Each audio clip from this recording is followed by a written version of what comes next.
Welcome to Brewing TV. I'm your guest host, Garth Blomberg. We're standing outside of Meritage Oyster Bar in downtown St. Paul.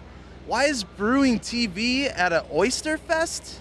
Well, there's oysters in this beer. We're gonna go back in time to a very unique brew day at Liftbridge Brewery where they dump bags of oyster shells and oyster meat and briny oyster juices into their beer. We're gonna meet you back here. We're gonna talk to some farmers from oyster farms from the east and west coast. We're gonna talk to the brewers at Liftbridge Brewery about their Oyster Stout, and we're gonna have a great time.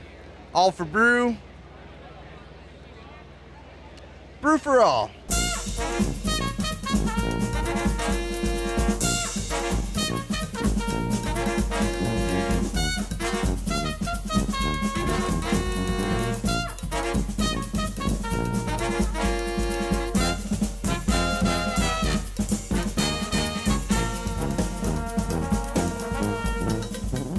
This day looks like the beginning of most brew days at Liftbridge Brewing Company. The guys are hard at work mashing in for the first of two batches. In this case, it's the brewery's first ever stout.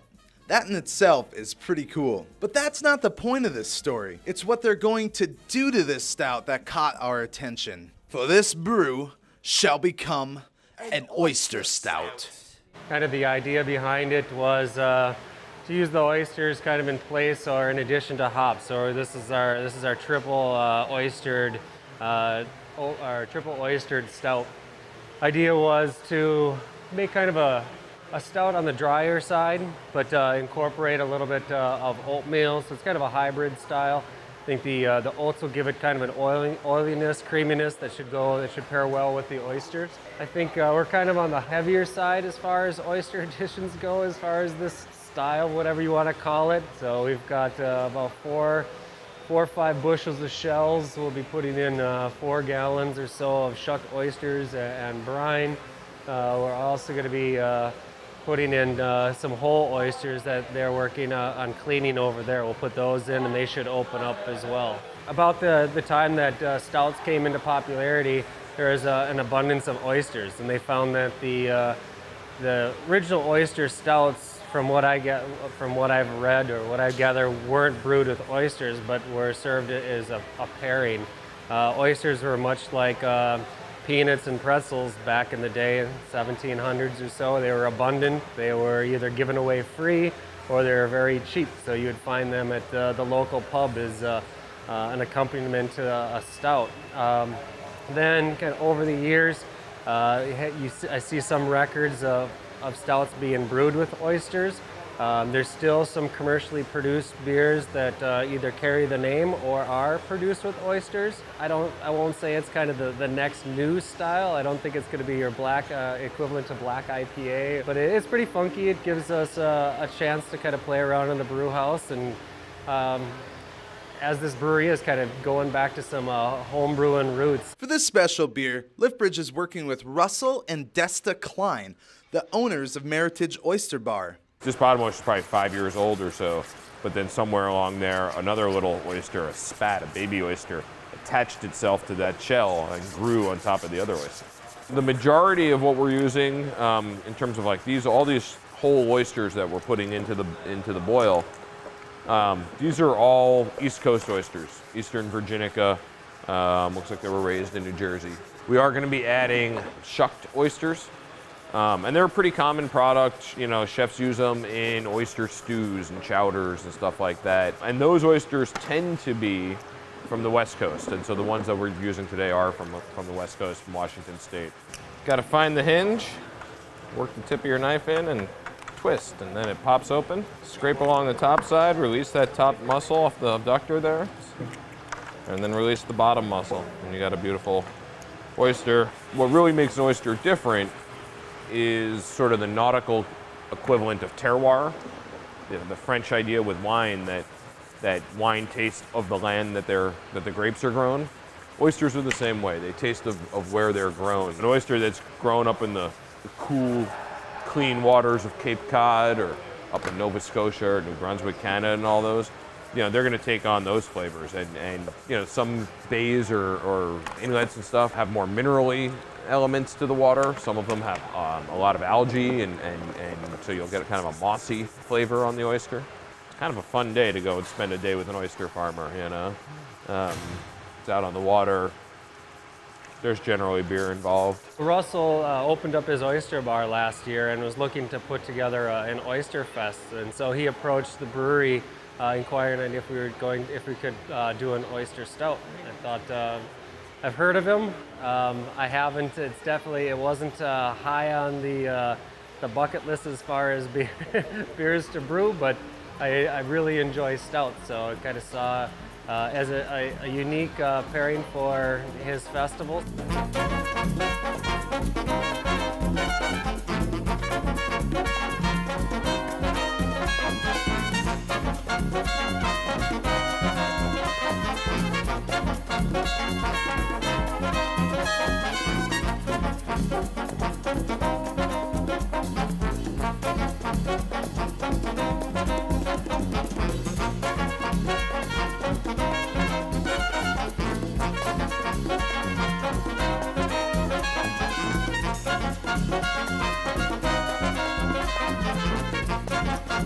Well, it's going to be in a bag so I can get them out.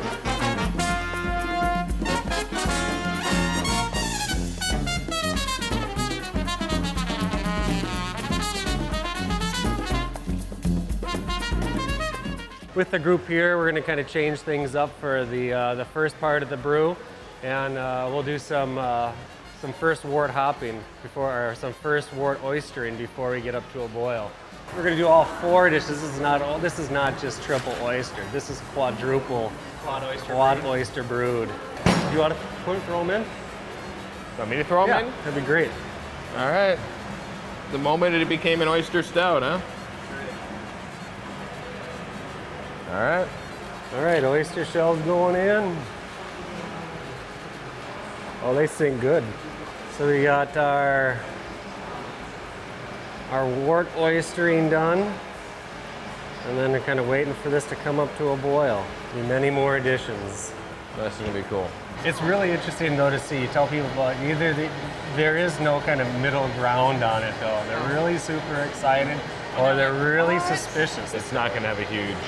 It's not gonna taste like drinking an oyster, but it should complement an oyster pretty well because it's got so much oyster in it.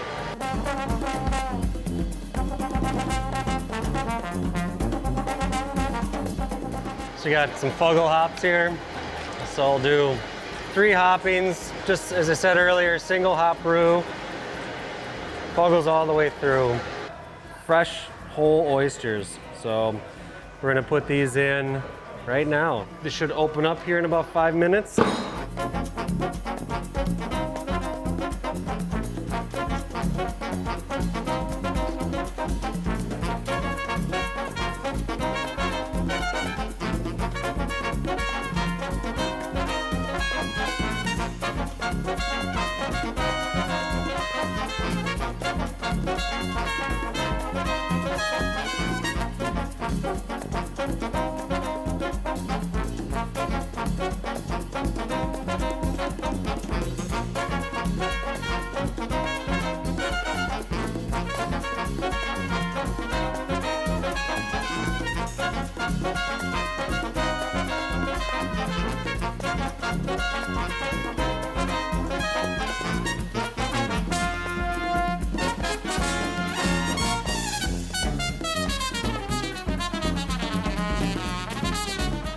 Smells like the ocean, that's for sure.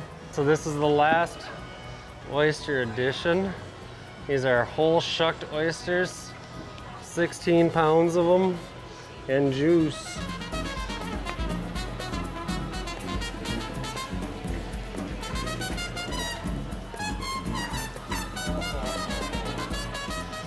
All right, that's an oyster stout. They're all tangled. They're just hot. I have 4 more strings in here. There's shells. No, these are the whole. Yeah, they opened up. Oh, this one's heavy. That's the shells. Definitely not the cleanest brew. Look at that, it's a stouty chowder. It's pretty dark. It's definitely, it smells stouty. It's sweet. Yeah, it's got some mineral in there too. I wouldn't say it tastes like an oyster. Got pretty high hopes for it. So here it is before it goes into the fermenter.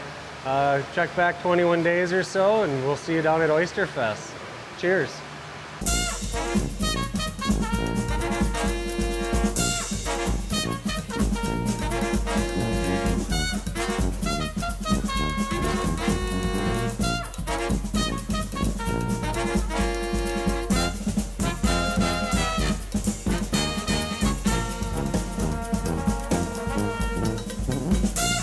Hey, this is Garth, Brewing TV. I'm here with Matt and Dan, the Lip Ridge Brewery.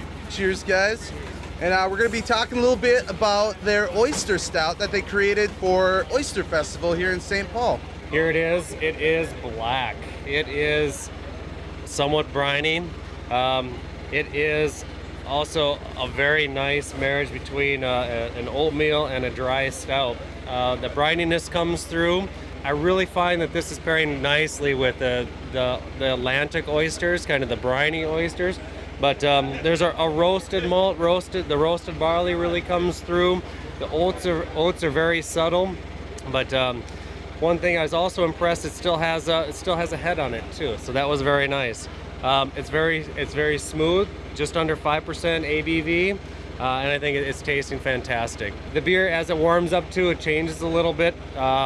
Kind of that brine or that oyster liquor starts coming out a little bit more. Sure. So I guess one characteristic I've found with this beer is that I get a little hint of smoke actually that kind of comes through, and I think that goes great with the oysters too that I've been tasting today. It's great to introduce our beer here today. We were excited to work with Meritage and to do this joint release here. And I think people are really taken to it. Today at Meritage's Oyster Fest, they've brought in their oyster farmers from across the United States, the people raising the oysters, and they're trying to introduce a lot of people to oysters. So they have a couple different classes, one for beginners called Oysters 101, and then they also have Oysters 201 for people that would like to take it beyond just a basic understanding of oysters. And we have a great opportunity to try so many fantastic oysters, flown in fresh from the coast and enjoying here in St. Paul. Yeah, so the Oysters 101 class was really just a way to introduce people that may not be overly familiar with oysters to the product, so that they're able to approach it confidently. I take that inside curve of the shell and I put it towards me, and then I just go like that, like you're peeling an apple or a potato. It's a lot like a wine list. Some people get a little freaked out, a little deer in the headlights when it comes time to order oysters, especially off of a list that has 15 varieties on it. So what we wanted to do is just equip people to know what they're getting when they order, to know the names, the growing locations, the species of the oysters, and then the last component was just how to open it so that they can do it at home. That's really the next big step for us, is to get people bringing sophisticated foods like oysters into their home kitchen. Yeah, I mean, it just seems like there's a lot of sort of like correlation with like the craft brew industry, homebrew industry, with like oysters. It's sort of like grassroots level kind of coming up and just wanting to like expose more masses to it. It's actually one of the analogies that I often draw, is either between wine and oysters or beer and oysters, to kind of differentiate the types of beer versus the brand versus the style of one particular type. There is a little bit of a cult following with the oyster types around, and an oyster isn't an oyster. There's a story behind each one, and that's how I met Russell Klein here from Meritage. He came out to, doing a little tour of oyster growing areas. He's kind of a fan of oysters, so we came out, we showed him our facility, tasted some oysters, checked out our hatchery, and he's just one of many people that kind of have a keen interest in the story of oysters, how they're raised, and their different flavor profiles. This is the land of walleye and northern, so I mean, to have an oyster fest out here, that must have just been kind of confusing, the middle of the country. Yeah, talking to people from home and telling them I'm doing an oyster festival in the Twin Cities, and they're like, really? I was like, do you even sell oysters out there? And I was like, yeah, of course. So it's awesome. Today we have 13 different varieties of oysters, if I remember correctly. And all 5 species that we see in North America. Some of which I think have never even been seen here in Minnesota before. It's a pretty cool day. Everybody's getting a chance to go to some classes, taste a lot of different oysters, and really learn from the farmers who are here shucking today. So it's we're having fun, it's a party, and we're all learning something too. We're here to celebrate the Oyster Stout from Liftbridge. Have you had a hand in Oyster Stouts at all? Tasted them? Yeah, we've actually, for the past 2 years, we've brewed in collaboration with Harpoon Brewery in Boston. We've brewed our own Island Creek Oyster Stout. As far as pairings go, it's kind of a no-brainer because the oysters are in it, but it's an unbelievable pairing to have an Island Creek Oyster and an Island Creek Oyster Stout, as it is with this too. I did. I had my first oyster stout a moment ago, and it tasted. I could taste hints of the ocean, which I think that's what the idea was behind it. But what's magical about the beer is when you have it with an oyster, and I especially think a good briny oyster, some of the East Coast varietals, the Island Creeks, the Blue Points, when you have the beer with those, the two of them complement each other, and the oyster brings out the brininess in the beer. Liftbridge did a fantastic job with the beer. It's really special, and so I'm hoping that a lot of people are going to get to try it, and then, we're going to do it every year, I think. All right, we're wrapping things up here at Oyster Fest. We're going to have one last shot of oysters, one last pint of this delicious oyster stout. I'd like to thank our guys here at Liftbridge for making a great beer. I'd like to thank Russell and everyone at the Meritage Oyster Bar. And I'd like to thank all of our Friends with Benefits and all of you Brewing TV viewers. Thank you very much. All for Brew? Brew for all.